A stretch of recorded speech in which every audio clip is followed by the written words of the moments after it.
back to react for you today. A timeline of Eminem's lyrical beefs. I didn't really start enjoying him. I've always respected Eminem as an artist and thought he was really gifted. I didn't really start being a fan of his until his recent years. I feel like he's just grown and gotten better as he's gotten older. So I really don't know exactly who he beefed with. I know he's called out all of the big shots in the industry. So I'm interested to see what's going on.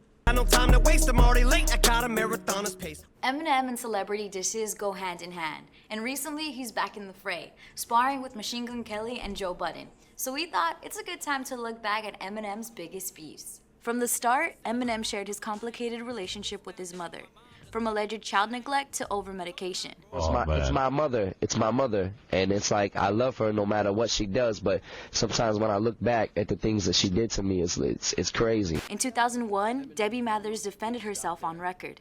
My unconditional love created a spoiled young man, an angry one too. Will the real Marshall Mathers please stand up and take responsibility for his actions? Wasn't it the reason you made that CD for me, Ma? So you could try to justify the way you treated me, Ma? I feel like in music, it was the first time somebody really aired their own family member out as graphically as he did. That CD for me, Ma? So you could try to justify the way you treated me, Ma? And Haley's getting so big now, you just see it, she's beautiful, but you'll never see her. She won't even be at your funeral. The two patched up as depicted in Eminem's 2013 video, Headlights. Cannabis's feud with M began with a misunderstanding. He thought Eminem had ghostwritten LL Cool J's diss against him, The Ripper Strikes Back, in 1998. M didn't, but the damage was done. Cannabis, oh cannabis, wherefore art thou cannabis? Please tell me what happened with I've never heard this, ever. Cannabis tried to reconcile with Shady, but failed. And according to a Genius annotation by Miss Gothic M, the rapper reportedly revealed in an interview that he felt M's 2000 hit Stan was about him. So he responded in 2001 with Stan Lives skit and You Didn't Care. Talking about Britney and Christina Aguilera, NSYNC too. Have you ever looked in the mirror? Your hair ain't really blonde and your eyes ain't blue, so never diss me, cause when you diss me, you're dissing you. Disses from both sides continued until 2015. That's a 17-year beef. After a few years of local Michigan beef with Insane Clown Posse, Eminem made their disagreements public during a Howard Stern interview in 1999. These guys are idiots. Really? They claim Detroit. They're not from Detroit. They're from no parts of Detroit. They claim so much junk, and I know so much about them that it's like that it makes me sick every time. How do you know so much about? I used to be with a couple other groups, and we used to chase them out of clubs. Really? ICP responded with their own jabs, like the track Slim Anus, a parody of Eminem's hit My Name Is. I'm trying to get my head straight, but I can't figure out which Backstreet boy I want to impregnate. I was never really down with the Insane Clown Posse, but I had some friends who were.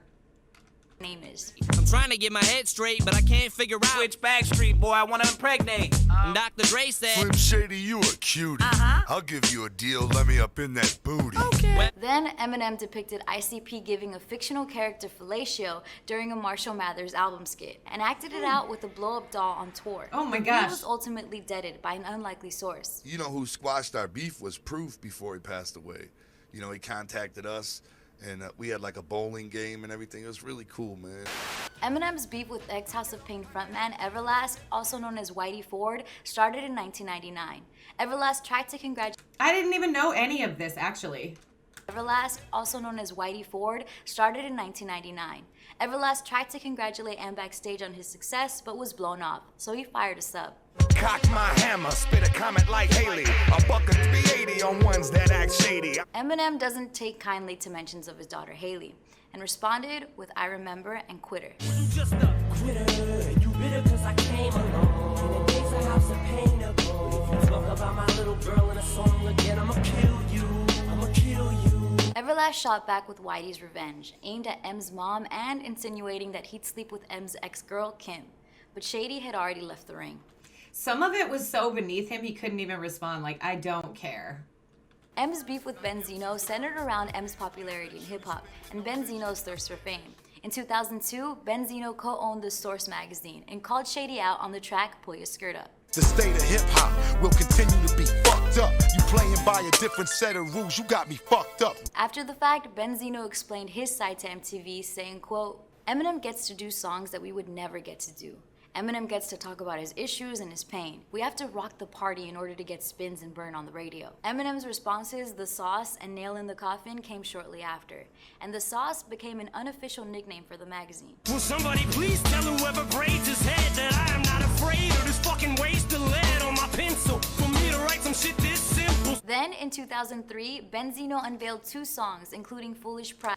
I don't know if anybody's better than him, though, than M. Then in 2003, Benzino unveiled 2 songs, including Foolish Pride, where teenaged M targeted an ex-girlfriend by saying that black girls are bitches and uses the N-word. M issued an apology and in 2004 addressed the lyrics on Yellow Brick Road, uses the N-word. I didn't ever know that either. M issued an apology and in 2004 addressed the lyrics on Yellow Brick Road. But I've heard people say they heard the tape and it ain't that bad, but it was. I singled out a whole race, and for that I apologize.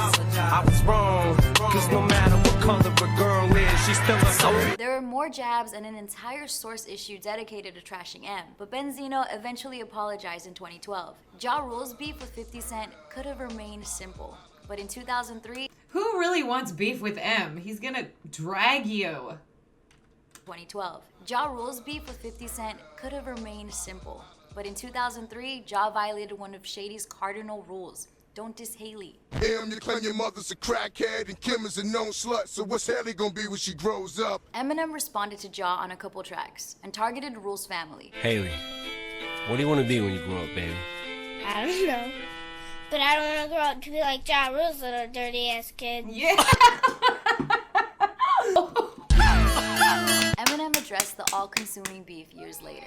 There's a certain line you just don't cross, and he crossed it. I heard him say Haley's name on the song, and I just lost it. It was crazy, this shit went way beyond some Jay-Z and Nas shit.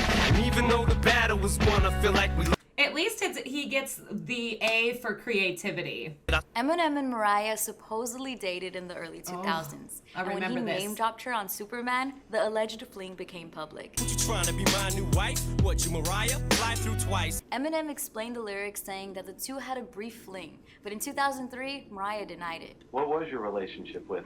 I don't even Eminem, know. like- It certainly wasn't a physical one. Eminem kept calling out Mariah for nearly a decade, even dissing her now ex-husband, Nick Cannon. I ain't playing no fucking war. Nick Cannon, you prick, I wish you luck with the fucking whore. This led to Mariah's own diss track and video starring an Eminem lookalike in 2009. Why you so obsessed with me? Ooh, I love this song. Boy, I wanna know. Lying that you're sexing me when everybody knows. I'm obsessed now. Oh, geez, that's supposed to be me in the video with the goatee. Wow, Mariah didn't expect it to go balls out. Bitch, shut the fuck up before I put all them phone calls out. Oh, I love him. In early 2018, Life and Style reported that Mariah was attempting to bury the hatchet, but who knows? In January 2011, Eminem signed the group Slaughterhouse, including Joe Budden, to his label Shady Records, but things would sour. What's the interactions with you and Eminem? What have they been like? They've been good. Actually, that would be an understatement. They have been great, just far and few. Over time, Joe felt slighted by Eminem. From saying that Slaughterhouse never opened for Shady on tour, to feeling unsupported as a group in M's shadow. Joe even admitted that his 2015 track Slaughtermouse began as a diss towards M, but he rewrote it. And the M, one of the illest ever on the mic. We're less different than we all like. This ain't a pop star power, I ain't on the hype. By 2017, Budden had traded rapping for podcasting and co-hosting, where he critiqued Eminem's 2017 album, Revival. This is the first time in my life that I feel like the ball is being dropped on Eminem. I've never seen By that. Eminem? Or- No, not by him. His team. By whoever the fuck is handling Eminem. It seems like a ploy and a fucking gimmick to sell records. Somebody tell Budden before I snap, he better fasten it or have his body back. I love this song from M too. I don't know who wants to come for him, but he's murdering people on the disc. To sell records. Somebody tell Budden before I snap, he better fasten it or have his body back and zip. The closest thing he's had to hits are smacking bitches. Machine Gun Kelly and Eminem's beef began with a tweet. In 2012, a 22-year-old MGK posted about Eminem's then 16-year-old daughter Haley, which didn't sit well with Shady. Then MGK alleged that M banned him from his Shade 45 radio station. In 2018, MGK dissed Eminem on Tech Nine's No Reason, with a play on Eminem's hit Rap God. Popped in on the top charts like the cop card, so remind y'all you just rap, you not guards. And I don't care who got bars. And responded on Kamikaze's Not Alike. And I'm talking to you, but you already know who the fuck you are, Kelly. I don't use sublims, and sure as fuck don't sneak this, but keep commenting on my daughter, Haley. Kelly returned fire with Rap Devil, and that's where it stands, for now. Fuck rap god, I'm the rap devil, come a bare face with a black shovel. Eminem's never shied away from a rap battle, so if you thought he'd stop anytime soon, we'd say don't underestimate him. I gotta answer this motherfucker. He comes out the woodwork if it's worth it, because he's aware that a lot of people are only coming for clout.